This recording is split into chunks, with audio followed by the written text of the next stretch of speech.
వికారాబాద్ జిల్లా కుల్కచెర్ల మండల కేంద్రంలోని ఉన్నటువంటి అంగన్వాడీ సెంటర్ 2లో కుళ్ళిపోయిన గుడ్లను పంపిణీ చేశారు. నిన్న ఓ మహిళ అంగన్వాడీ సెంటర్ నుంచి 15 గుడ్లు తెచ్చుకుంది. ఇంటికి వెళ్లిన తర్వాత చూస్తే అందులో 10 గుడ్లు కుళ్ళిపోయి ఉన్నాయి. 5 గుడ్లు మాత్రమే మంచిగా ఉన్నాయి. ఈ విషయాన్ని ఎన్నిసార్లు అంగన్వాడీ టీచర్ కి చెప్పినా పట్టించుకోవడం లేదని బాధితులు ఆరోపిస్తున్నారు. గర్భిణీలు, చిన్నపిల్లలు పోషకాహారం లోపంతో ఉండకూడదని ప్రభుత్వం ప్రతిష్టాత్మకంగా ప్రవేశపెట్టిన ఈ పథకాన్ని అంగన్వాడీ సెంటర్లో తమ సొంత లాభాని కోసం వచ్చినటువంటి స్టాకును అప్పుడే పంపిణీ చేయకుండా రోజుల తరబడి అంగన్వాడీ కేంద్రంలో నిల్వ ఉంచుకోవటం వల్ల పాడవుతున్నాయని బాధితులు అంటున్నారు. అంతేకాకుండా వచ్చిన గుడ్లను ప్రైవేటు వ్యక్తులకు అమ్ముకుంటున్నారని కూడా ఆరోపణలు సైతం వినిపిస్తున్నాయి. దీంతో గర్భిణీలకు గాని చిన్నపిల్లలకు గాని సరైన పద్ధతిలో ప్రభుత్వం అందించే అన్ని రకాల వస్తువులను సరిగా ఇవ్వడం లేదని, ఇదేమిటి అని అడగ్గా బాధితులను బెదిరిస్తున్నారని కొందరు అంటున్నారు. ఈ విషయమై అంగన్వాడీ టీచర్ను అడగ్గా నాకేమీ సంబంధం లేదని దాటేస్తున్నారు. దీనిపై అధికారులు స్పందించి అంగన్వాడీ సెంటర్ 2లో ఉన్నటువంటి అంగన్వాడీ టీచర్ పై చర్యలు తీసుకోవాలని బాధితులు కోరుతున్నారు.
అమ్మ నేను కొద్దిగా బిజీగా దాన్ని బుక్ మీద ఉంటాను, అడిగి తెలుసుకుంటాను.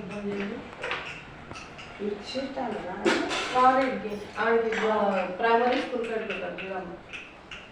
కుర్చీ లేదా ఇంకోటి కాదు మరి పిల్లగాడు ఇద్దరు ఫోన్ కలిపి మీరు మాట్లాడుకోండి. ఎందుకంటే ఎవరు సంతోష్కి నిన్న ఇచ్చినావా? సంతోష్ రా